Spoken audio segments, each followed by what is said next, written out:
자, 여러분 졸리죠?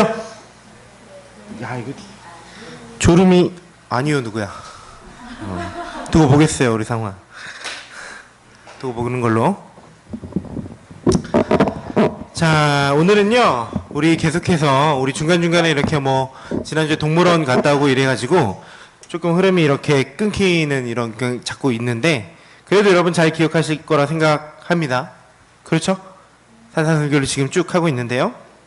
오늘은 마태복음 6장 25절에서 34절까지 정말 우리에게 잘 알려지고 있고 유명한 말씀을 가지고 먼저 그 나라와 그의 일을 구하라 라는 제목으로 함께 말씀 나눠보도록 하겠습니다. 그리스도인들은요, 성경을 하나님의 말씀으로 믿고 그렇게 살아가는 사람들입니다. 다시 말해서 하나님의 뜻인 그 성경을, 하나님의 그 말씀을 우리의 삶에 구체적인 표대로 붙잡고 살아가는 사람들이라는 말입니다. 더 쉽게 얘기하면요, 우리의 삶의 기준과 방향과 목적이 다른 어떤 것이 아니라 바로 성경을 통해 보여지는 하나님의 뜻이 우리의 삶의 방향이고 목적으로 삼고 그렇게 살아가는 사람들이 바로 그리스도인이라는 사람들입니다. 그런데 문제가 있습니다. 그렇게 중요한 하나님의 말씀인 성경을 잘못 읽어서 오해하게 되어서 오히려 하나님의 뜻대로 살고 싶어서 말씀을 붙잡고 살고 있는데, 그 하나님의 말씀인 성경을 잘못 읽어서 오히려 하나님의 뜻과는 거리가 먼 그런 삶을 살게 되는 경우가 있습니다. 이건요, 정말로 안타까운 일이 아닐 수 없습니다. 말씀을 붙잡고 어떻게든 살아보려고 애를 쓰며 살아가는데 말씀을 혹여나 잘못 이해해서 이상한 방향으로 우리의 삶이 향해 가게 된다면요, 정말로 안타까울 일일 겁니다. 그렇지 않으세요, 여러분? 말씀대로 살기 위해서 몸부림치지 않는 사람이 솔직히 허다한데요, 그죠? 그리스도인이라고 스스로 얘기하는 사람들 중에 말씀대로 살아야지라는 생각하지 않고 아무 생각 없이 살아가는 사람이 허다한데, 혹자는 나는 말씀대로 열심히 살아야지라고 치열하게 말씀을 붙잡고 노력하는데, 만약에 그 말씀을 잘못 이해해서 잘못된 방향으로 살아간다면 이건 안 한 것보다 더 안타까운 일이 될 겁니다. 처음에는요, 작은 오해로부터 시작된 것이 점점 커져서 나중에는 본문이 하나님의 뜻과 정말로 거리가 먼 해석으로 변해가기 마련입니다. 단순하게 요한계시록 예를 하나 들어볼게요. 우리가 가장 여러분이 힘들어하고 어려워하는 요한계시록 얘기를 하나 들면요, 어떤 학자가 이렇게 말했습니다. 요한이 기록한 책에 등장하고 있는 여러 괴물들보다 후세에 이 책을 읽으면서 사람들은 더 심각한 괴물을 만들어냈다 라고 말했습니다. 느낌 파오시죠? 요한계시록에 보면 막 괴물들이 나오잖아요. 용이라고 막 하는 것들, 뭐 음녀, 뭐 여러 가지 무서운 그런 괴물들이 나오는데, 후세 사람들이 이 요한계시록을 읽으면서 그 책을 잘못 해석함으로 더 심각한 신학적 괴물들을 만들어냈다라고 얘기한 겁니다. 거의 이 학자는 까먹었는데, 이 사람의 말은요, 거의 모든 개관서에 계시록 시작할 때 나오는 문구입니다. 그만큼 주의 깊게 읽어라, 뭐 이런 얘기죠. 여러분 혹시 속으로요, 계시록이니까 그럴 수 있지 라고 생각하십니까? 안타깝게도요, 우리가 보게 되는 계시록 이외의 나머지 65권의 성경에서도 이런 오해는 동일합니다. 심지어는요, 우리가 너무나 잘 알고 있고 암송하고 있는, 오늘 목사님 오전에 그런 표현하셨죠? 한국인이 사랑하는 구절, 그죠? 우리나라 사람들이 사랑하는 그런 구절들 중에서도요, 우리가 오해하고 있는 구절들은 적은 수가 아닙니다. 아니, 조금 심각하게 얘기하면요, 한국인이 사랑하는 구절들은요, 다 거의 오해를 바탕으로, 그러니까 사랑하는 거예요. 오해하니까 사랑하는 겁니다. 뭐 어쨌든 일반적으로 우리가 아무 생각 없이 그 말씀은 그럴 것이다 라고 생각하면서 읽었던 그런 하나하나 구절들이요, 우리가 한 절 한 절 꼼꼼하게 고민하고 읽어본다면 전혀 다른 의미를 담고 있는 경우가 생각보다 많습니다. 그리고 말씀드렸다시피 그렇게 잘못된 오해로 말미암아 우리의 삶이 하나님의 뜻과는 전혀 다른 방향으로 삶이 향하게 되는지도 모른다는 사실은요, 우리가 체감하는 것보다 훨씬 심각한 문제라고 할 수 있을 겁니다. 자, 이제 오늘은요, 산상설교 10번째 시간입니다. 그리고 이제 3번 남았어요, 여러분. 다음 주, 다다음 주, 그 다음 주에는 이제 우리 특강 하기로 했죠, 그죠? 역사 특강 듣고 7월 첫 주 하면 산상설교가 마무리될 겁니다. 벌써 10번이나 했습니다. 그리고 오늘 우리는요, 이 10번째 시간에 뭘 할 거냐면요, 제가 방금까지 말씀드렸던 정말로 많은 그리스도인들이 오해하고 잘못 이해하고 있는 본문을 살펴볼 겁니다. 그게 바로 오늘 본문입니다. 사람들은요, 오늘 25절부터 34절까지의 본문을 읽어내면서 33절을 중심으로 이야기합니다. 틀린 말은 아닙니다.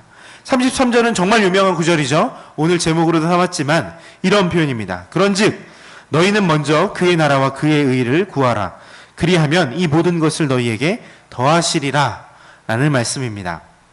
우리가 이제까지 산상설교를 읽어온 맥락, 아니 단순하게 지난 시간에 읽었던 6장 19절부터 이야기만 생각해 봐도요, 맥락을 통해서 이해한다면 이 33절의 방점은요, 분명히 먼저 그의 나라와 그의 일을 구하라에 있습니다. 하지만 오늘날의 그리스도인들은요, 그 뒷부분에 더 관심이 있는 것 같습니다. 뒷부분이 뭐죠? 그리하면 이 모든 것을 너희에게 더하시리라 라는 부분입니다. 그리고 지난 시간에 말씀드렸던 것처럼요, 하나님 나라에 대한 잘못된 개념, 그 오해는요, 항상 우리를 유혹하고 있습니다. 결국 이 본문을, 오늘 본문을 잘못 이해하는 사람들은요, 또 하나의 엄청난 괴물을 만들어냈는데요.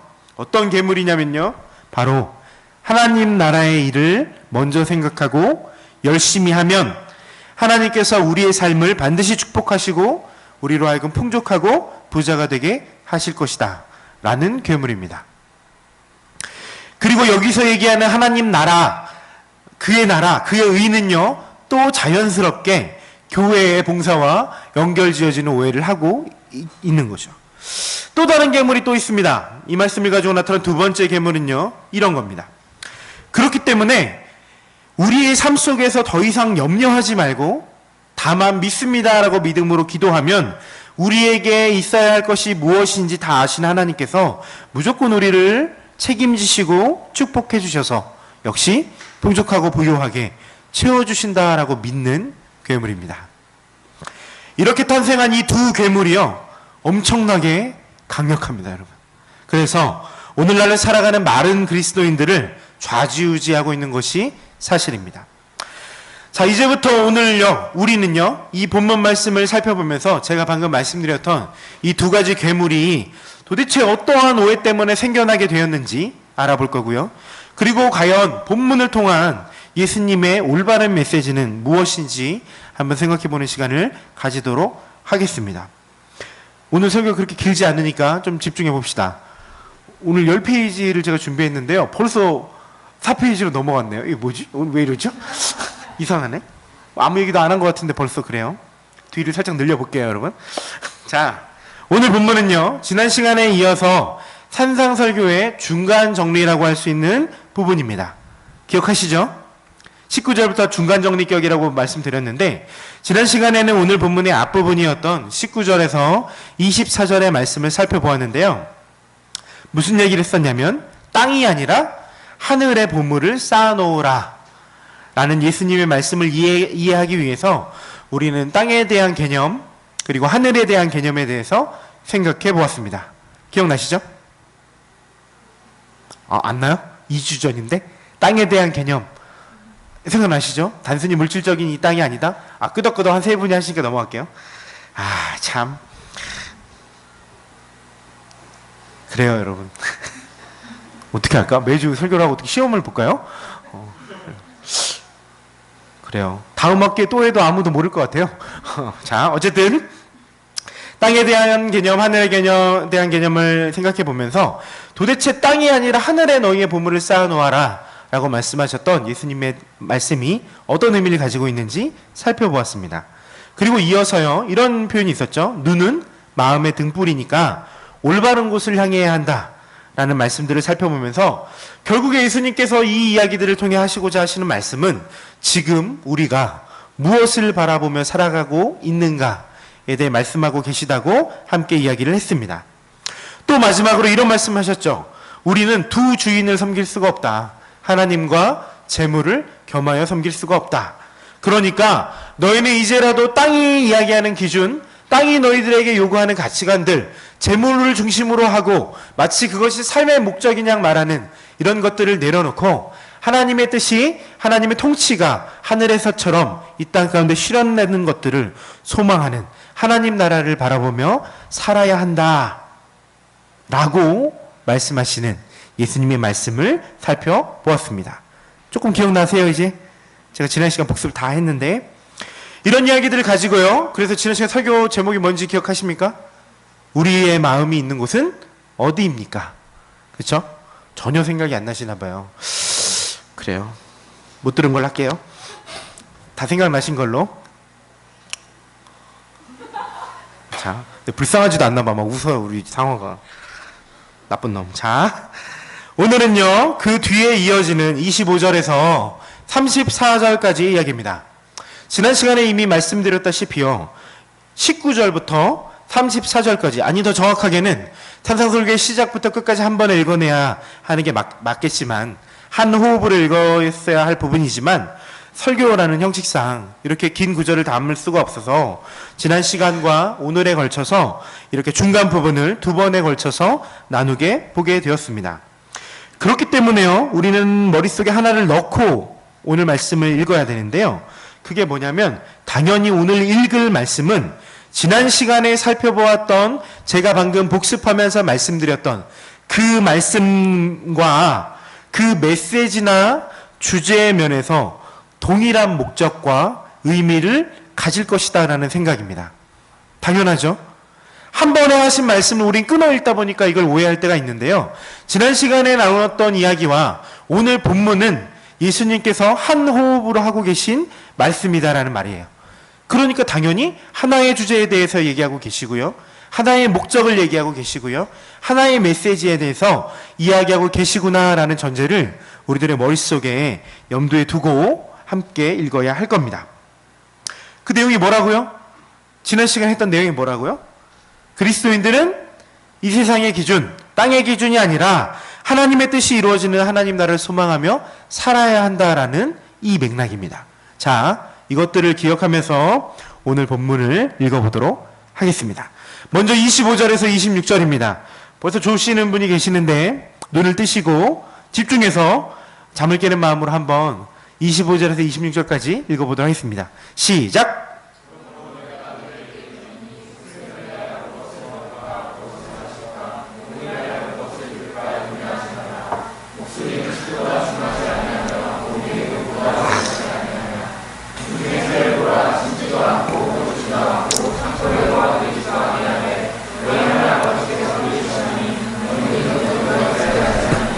아멘. 여러분이 졸면요, 제가 말이 빨라지는 것 같아요. 빨리 끝내주고 싶은 마음에. 제가 아직 미성숙한 거죠. 무시하고 천천히 말하겠습니다, 여러분. 자, 25절에서 26절까지의 말씀을 우리는 읽었습니다. 이제까지 땅의 것들을 목적으로 하고 살지 말고 하나님 나라를 소망하며 살아라. 그리고 너희들은 이 둘 가운데 하나를 선택해야 된다. 두 주인을 섬길 수는 없다 라고 말씀하신 예수님께서 지금 이어서 말씀하고 계십니다. 뭐라고요? 한마디로 얘기하면 뭡니까? 무엇을 먹을까? 무엇을 마실까? 무엇을 입을까? 염려하지 말아라 라고 말씀하고 계신 겁니다.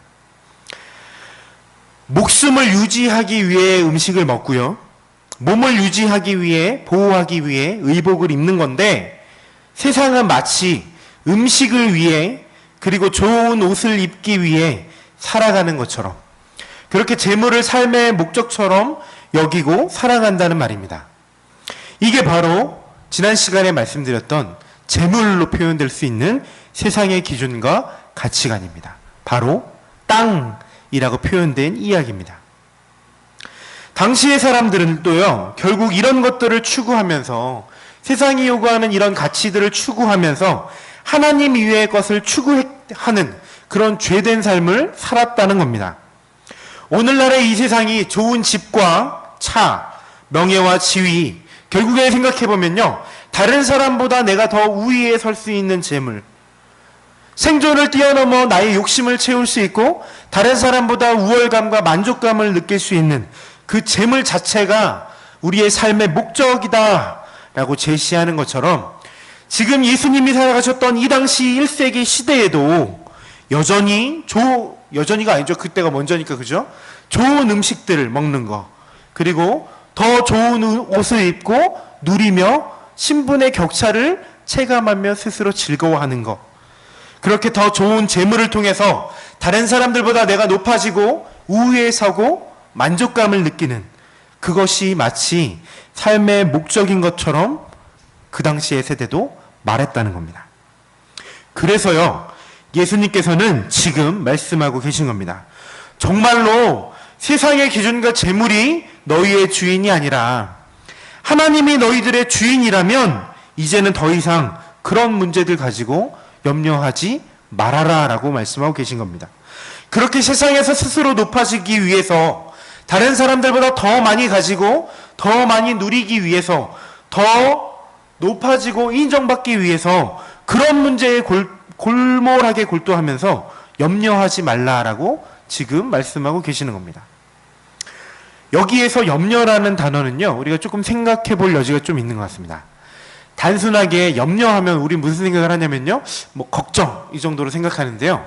오늘 본문에서 사용된 염려라는 단어는요, 단순하게 염려라는 그 감정적인 태도에 머무르지 않고 있습니다. 그것들을 염려함으로 결국에 그것들을 구하는, 기도하고 있는 모습까지 포괄하는 개념이라고 생각하셔야 할 것 같습니다. 왜냐면요, 우리가 한 2, 3주 전에 기도에 대한 가르침을 살펴보았죠? 기억나시죠? 기도에 대한 가르침을 살펴보았을 때 이방인들이 자신들의 소원과 욕심을 이루기 위해서 기도했던 것, 결국에 성경 표현 그대로 뭐라고 했죠? 어떤 표현을 썼었죠? 그렇죠. 중언부언으로 표현되었던 그 태도, 세상의 것들을 갖기 위한 욕심에 하나님 앞에 쪼르듯이 했던 그 중언부언의 그 기도가 바로 오늘 본문의 염려와 동의어입니다. 결국에 오늘 본문의 염려는요, 다시 말씀드리면 단순하게 걱정한다는 감정적인 차원에서 끝나는 것이 아니라 내가 그런 것들을 더 가지고 싶고 더 욕심내고 그것들을 위해서 하나님 앞에 기도하는 것까지 담고 있는 것이 바로 염려라는 태도입니다. 쉽게 말하면요, 그들의 기도의 목적이 이런 염려 때문이었다는 겁니다. 그래서 이따가도 살펴보겠지만요, 오늘 본문의 후반부에도요, 역시 뭐라고 얘기하시냐면 이방인처럼 그렇게 염려하며 기도하지 말아라 라고 말씀하고 계십니다. 자, 이렇게 염려하지 말라고 말씀하신 후에 예수님께서는 무언가 비유 같은 이야기를 말씀하고 계십니다. 뭐라고 얘기하십니까? 26절에 공중에 새들을 봐라 라고 얘기하십니다. 한마디로 이런 말입니다. 새들은요, 곡식을 심어서 거두고 창고에 쌓아놓지 않아도 무슨 말입니까? 어떤 개념이에요, 여러분? 미래를 준비하는 거죠, 그죠? 내일 일을 준비하는 겁니다. 그리고요, 저축은 왜 할까요, 여러분? 왜 곡식을 쌓아놓을까요? 생존을 위한 일은 아니죠, 그죠? 말 그대로 불안한 거죠. 그렇게 하지 않아도 그들은 염려하지 않는다는 겁니다. 왜요?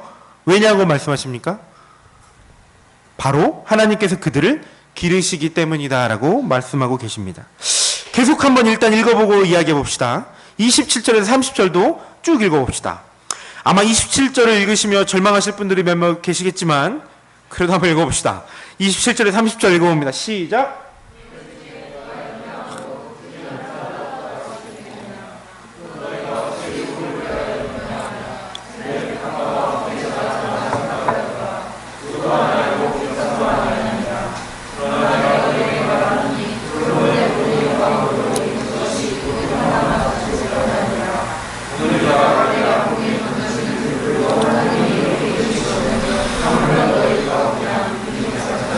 아멘. 충격적입니다, 여러분. 저는 괜찮은데요. 충격적인데 여러분이 아무리 염려하셔도 여러분이 키를 더하게 할 수는 없습니다. 여러분은 이제 끝났어요. 거기까지입니다. 지금 살고 계신 거기까지. 좌절하세요. 어쩔 수 없어요. 자, 방금 읽었던 27절에서 30절까지의 이야기는요, 앞의 이야기와 동일합니다. 그래서 제가 26절을 설명하지 않고 함께 읽고 설명하려고 하는 겁니다. 앞에서 새를 이야기하면서요, 곡식을 심고 거두는 이야기를 했다면요, 이번에는 백합화라는 꽃을 이야기하면서 그가 수고도 않고 길쌈도 하지 않는다라고 이야기하고 있습니다. 길쌈이 먼저 아시죠? 이렇게 우리나라로 식으로 얘기하면 배 짜는 거죠. 옷 짜는 배틀로. 아, 몰라요? 배틀 짜는 거 알죠? 그죠? 끄덕끄덕 좀 해요, 그러면. 아멘하라고는 안 할 테니까. 길쌈은 그런 겁니다. 새를 얘기하면서는요, 곡식을 심지도 않고 거두지도 않고 저장한 창고에 쌓아놓지도 않는다. 그리고 꽃을 얘기하면서는요, 이 꽃이 수고하지도 않고 길쌈하지도 않는다 라고 얘기하고 있습니다. 이건요, 대꾸를 이루는 구조입니다. 다시 말해 이 두 이야기는요, 병렬적으로 똑같은 이야기를 하고 있는 거죠. 앞서 이야기했던 곡식을 모으는 일이요, 남자들이 그 당시에 했던 일이라면요, 꽃을 얘기하면서 얘기했던 이 길쌈과 수고로 표현되는 일들은요, 여인들의 일입니다. 또한요, 앞서 곡식을 모으는 일들이 음식과 관련되는 거라면요, 먹는 것과 관련된 일이라면요, 이 길쌈은요, 의복과 관련된 일입니다. 새는 그렇게 하나님께서 먹이시고 꽃은 그렇게 하나님께서 입히고 계신다라고 말씀하고 계시는 겁니다. 느낌이 팍 오셔야 됩니다. 느낌이 오세요? 결국 지금요, 처음에 시작을 어떻게 말씀하셨죠? 무엇을 먹을까? 무엇을 입을까 염려하지 말라 라는 이 말씀의 맥락에서 지금 대꾸로 계속 말씀하고 계시는 겁니다. 이해되시죠? 아, 재미없어요? 나만 재밌나? 재미없구나. 그래요? 재미없으면 이어서 읽어봅시다. 31절에서 32절입니다. 다시 또 한번 읽어볼게요. 시작.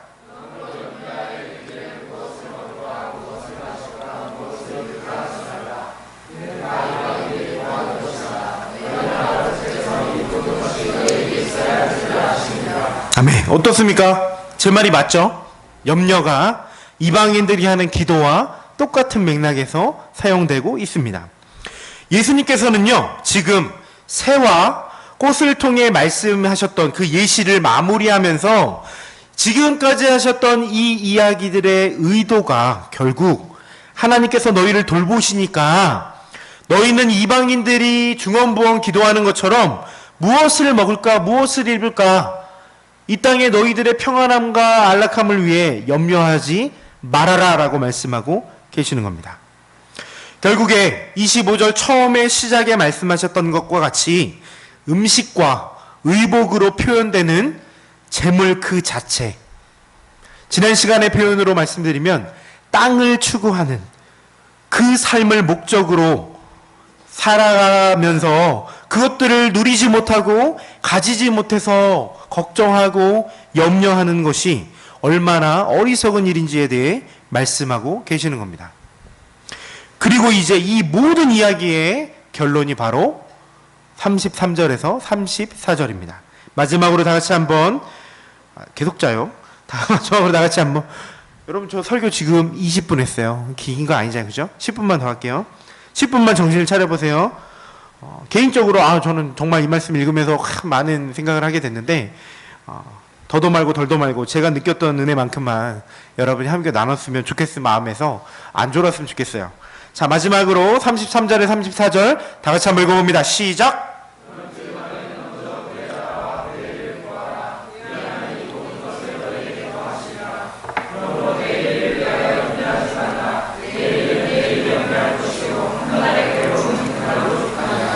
아멘. 드디어 나왔습니다. 그런즉 먼저 그 나라와 그의 일을 구하라. 그리하면 이 모든 것을 너희에게 더하시리라. 그리고 염려하지 말아라 라고 말씀하고 계십니다. 자, 우리는 이제 말씀을 다 읽었습니다. 그러면 생각해 볼 차례입니다. 그렇다면 도대체 왜 많은 사람들이 제가 처음에 말씀드렸던 것처럼 이 본문 말씀을 그렇게 잘못 이해하는지에 대해 생각해 봐야 할 때입니다. 근데 어때요, 여러분? 지금 처음부터 끝까지 다 읽었는데 어떻습니까? 그 사람들이 뭔가 오해한 것 같으세요? 언뜻 보면요, 오늘 말씀은 정말로 그런 이야기를 하고 있는 것처럼 보입니다.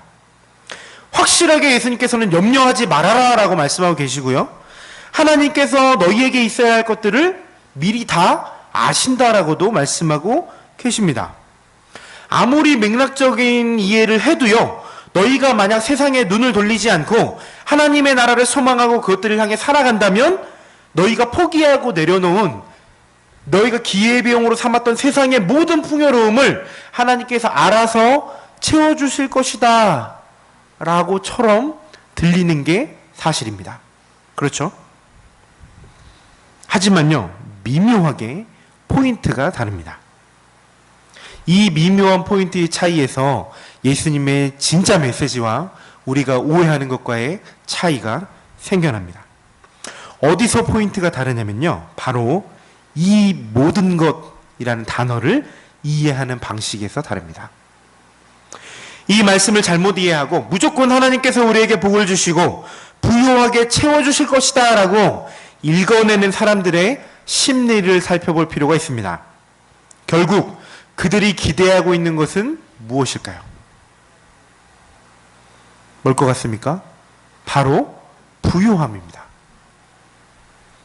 하나님께서 어찌되었던 간에 우리가 충성하면, 하나님 나라의 일을 먼저 구하면 우리에게 많은 부와 재물을 채워주실 것이라는 생각이 그들의 근저에 자리 잡고 있는 겁니다. 다시 말해서요, 그들이 이 모든 것을 채워주시겠다라는 구절을 접하면서 이 모든 것이란 단어를 들었을 때 그들은 머릿속으로 뭘 그린다는 말입니까? 자신이 포기했던 이 세상의 부요함과 재물들을 포기하면 하나님이 더 크게 채워주실 것이다 라고 그리고 있다는 겁니다. 기복주의적인 욕심이 들어가 있는 겁니다. 웃긴 이야기죠. 본질이 뒤집어진 겁니다. 바로 여기서 핀트가 어긋나고 있는 겁니다. 그런데 우리는요, 잘 생각해 볼 필요가 있습니다. 예수님께서는요, 분명히 우리로 하여금 먹는 것, 입는 것 걱정하지 말고, 그런 것들에 우리의 마음을 두지 말고 하나님 나라가 이루어지는 것, 하나님의 나라와 하나님의 의에 우리의 마음을 두어라라고 말씀하고 계십니다.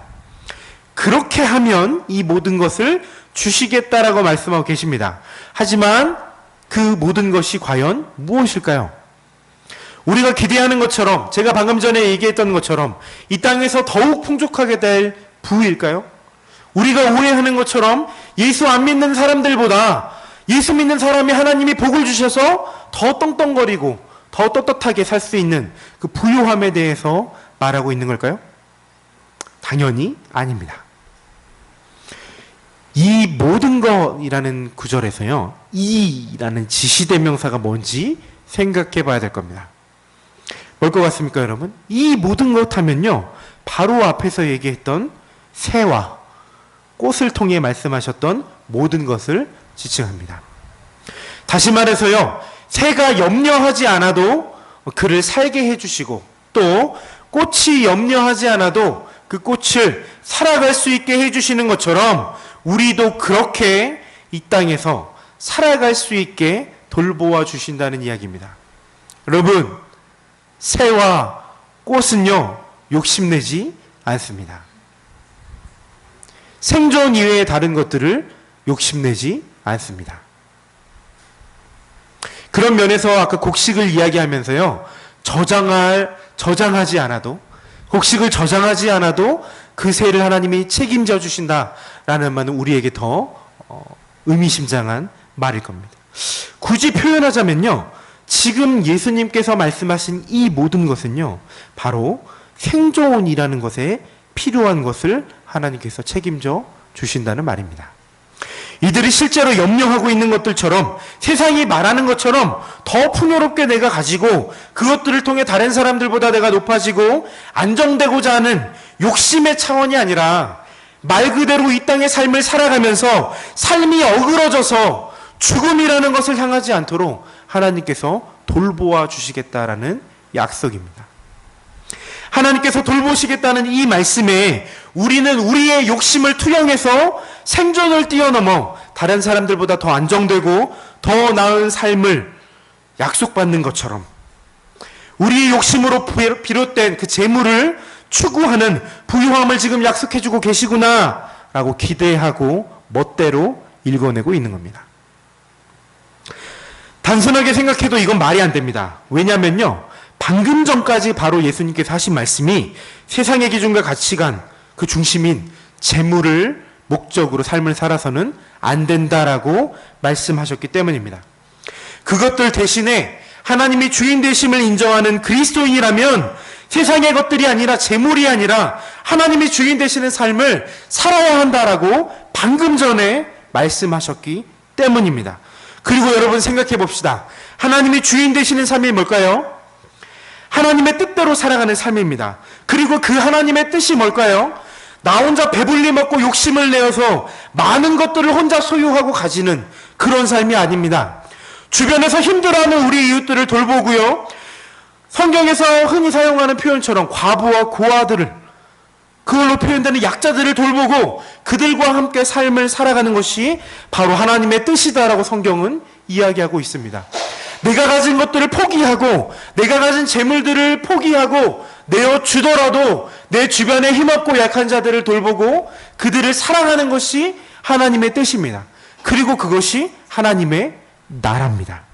그리고 그것이 하나님의 공입니다.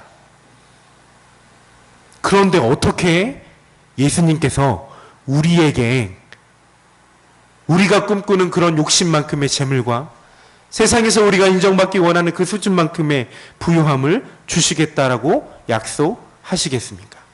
이건 말이 안 됩니다. 그렇기 때문에요, 하나님 나라를 위해 순종하는 그리스도인들에게 하나님께서는 예수 안 믿는 다른 사람들보다 더 많은 재물을 주실 것이다. 혹은 그런 일들을 통해 쉽게 말해서 성공하면, 세상에서 너희가 높아지고 돈 많이 벌면 하나님께서 결과적으로 너와 더 많이 함께 하시고 너를 더 많이 축복하신 거야 라는 생각은요, 말도 안 되는 생각입니다. 이 세상에서 엄청난 부유를 쌓은 그리스도인과 하루하루를 힘겹게 살아가는 한 명의 그리스도인, 이 둘을 향한 하나님의 사랑과 하나님의 관심은 똑같습니다. 결국 이 말씀을요, 우리는 정말 아이러니하게도 하나님의 뜻과 가장 정반대인 세상의 재물을 더 가지고 더 풍요롭게 되고 싶은 스스로의 욕심을 렌즈 삼아 읽고 있는 겁니다. 우리에게 있어야 할 것이라는 이 표현의 기준이요, 하나님의 기준이 아니라 우리의 기준으로 읽어내고 있는 겁니다. 이것이 바로 이 말씀을 잘못 읽는 근본적인 이유입니다. 오늘 말씀을 통해서 예수님이 우리에게 주고 계신 진짜 메시지는요, 그렇게 우리의 욕심으로 얼룩진 축복의 약속이 아닙니다. 쉽게 말하면요, 세상의 기준처럼 그렇게 욕심내면서 재물 추구하는 삶을 살지 말아라. 그렇게 하지 않아도 내가 다 너희를 굶어 죽지 않게 너희를 돌볼 것이다. 그러니까 너희는 걱정 말고, 너희들의 삶의 어그러짐에 걱정 말고 이 땅 가운데 실현되는 하나님 나라를 소망하며 살아야 한다라고 말씀하고 계시는 겁니다. 결국 6장 10절부터 오늘 본문의 끝까지요, 예수님께서는 계속해서 똑같은 말씀을 하고 계신 겁니다. 사랑하는 여러분, 그렇다면요, 우리는 더 이상 이 말씀을 읽으면서 우리가 하나님을 위한 삶을 살면, 우리가 더 소위 얘기하는 헌신하고 봉사하면 우리를 다른 사람들보다 더 축복해 주시겠지라는 생각은 이제 버려야 할 겁니다. 오히려 우리가 고민해야 할 건 따로 있습니다. 첫 번째 고민은 뭘까요? 하나님 이상합니다. 분명히 하나님 이렇게 약속하셨는데 여전히 이 땅 가운데 그리스도인으로서 살아가게 발버둥 치는데 삶이 어그러져서 죽어가는 사람은 어떻게 된 겁니까? 라고 고민하는 게 올바른 고민입니다. 왜 그럴까요, 여러분? 하나님의 뜻을 모두 알 수는 없지만 확실한 건요, 우리 인간의 죄 때문에 어그러진 세상, 어그러진 사회, 잘못된 세상의 가치관들이 우리를 그렇게 만들고 있다라는 사실입니다. 이 부분은 우리가 더 많이 고민해야 될 부분이겠죠. 두 번째 고민해야 될 게 있습니다. 정작 우리가 고민해야 될 건요, 오히려 하나님의 축복과 반대되는 이야기입니다. 어떻게 하면 하나님의 뜻을 붙잡고 이 땅에서 우리보다 다른 사람들을 더 사랑하며 그들과 함께 살아갈 수 있을까에 대해 고민해야 할 겁니다. 어그러진 이 세상 속에서 하나님의 뜻과는 다르게 이미 어그러질 대로 어그러진 죄된 이 세상 속에서 불합리하게 다른 사람들의 욕심과 폭력에 밟혀서 삶이 흔들리고 죽어가는 자들을 어떻게 건져내고 그들과 함께 어떻게 살아갈 수 있을까를 고민해야 할 겁니다. 왜요? 그게 바로 하나님의 뜻이기 때문입니다. 이것이 바로 우리가 가장 먼저 구해야 할 하나님의 나라, 그의 나라이기 때문입니다. 그렇기 때문에 먼저 그의 나라와 그의 일을 구하라 라는 이 말씀은요, 기독교가 표방하는 엄숙하고 거룩해 보이는 교회 생활 잘하게 하고 신앙생활 잘하게 하고 소위 얘기하는 경건과 거룩을 이야기하는 단순한 그런 슬로건에 그치는 것이 절대로 아닙니다. 먼저 그 나라와 그 일을 구하라는 이 말씀은요, 정말로 처절하고 치열하게 이 땅에서 하나님 나라를 이루어가는 우리의 몸부림에 대해서 이야기하고 있는 말씀입니다. 어떻게 하면 하나님의 뜻, 하나님의 정의, 죽어가는 자들이 회복되고 어그러진 모든 자들이 살아나서 하나님이 우리를 통해 꿈꾸셨던 그 온전한 사회 공동체를 그리스도인으로서 하나님의 뜻을 삶의 목적으로 붙잡고 살아가는 사람으로서 실현하며 살아갈 수 있을까에 대해서 치열하게 고민하는 그 말씀이 바로 오늘 말씀입니다. 사랑하는 여러분, 말씀을 정리합니다. 바라기는요, 참다운 의미에서 먼저 그의 나라와 그의 일을 구하는 그리스도인들이 되었으면 좋겠습니다. 우리가 받을 축복들, 우리의 욕심으로 얼룩진 부요함들, 우리가 꿈꾸는 뭔가 나의 어떤 것들이 채워지고 해결된 우리의 렌즈, 우리의 생각, 그렇게 욕심으로 얼룩진 잘못된 축복을 기대하기보다 이 말씀을 보면서 정말로 우리 주변의 사람들을 사랑하고 그것들을 통해 하나님의 사랑과 공의, 정의가 드러나는 하나님의 뜻이 어떻게 이루어지는지를 고민하고 꿈꿀 수 있는 참된 그리스도인들이 되었으면 좋겠습니다. 그러한 삶을 우리가 살아가면서 그분의 돌보심을 신뢰하며 우리의 욕심으로 비롯된 모든 염려들을 내려놓고 그분의 동행하심을 기억하며 살아가는 저와 여러분, 우리 포도나무교회 청년부가 되었으면 좋겠습니다. 아멘. 자, 다 같이 한번 기도하고 오늘 마치도록 하겠습니다.